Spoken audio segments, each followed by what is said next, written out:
Pemerintah Kota Palembang dan Dinas Pariwisata Palembang menggelar Festival Palembang Bingen dalam Bingkai Emas. Acara dilaksanakan mulai 10 Februari sampai dengan 20 Februari 2017 di gedung kantor pemerintah Kota Palembang. Festival Palembang Bingen dalam Bingkai Emas menghadirkan lomba dan demo melukis dan juga fotografi. Dalam acara ini, Harno Joyo, Wali Kota Palembang yang membuka festival ini, mengajak pejabat, tamu undangan, dan warga Palembang melihat pasar terapung yang berada di aliran anak Sungai Sekanak.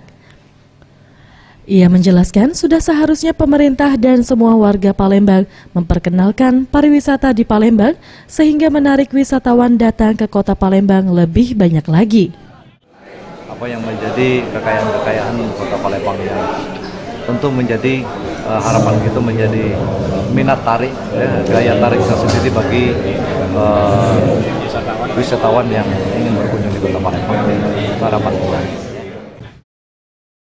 Setelah melihat para pedagang yang membawa dagangan dengan menggunakan perahu, Wali Kota Palembang Harno Joyo membeli jajanan dari para pedagang di sini dan berbincang langsung untuk mendengarkan aspirasi dan harapan para pedagang.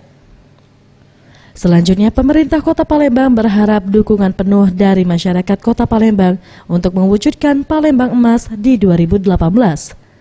Maulana Yusuf, Sriwijaya TV.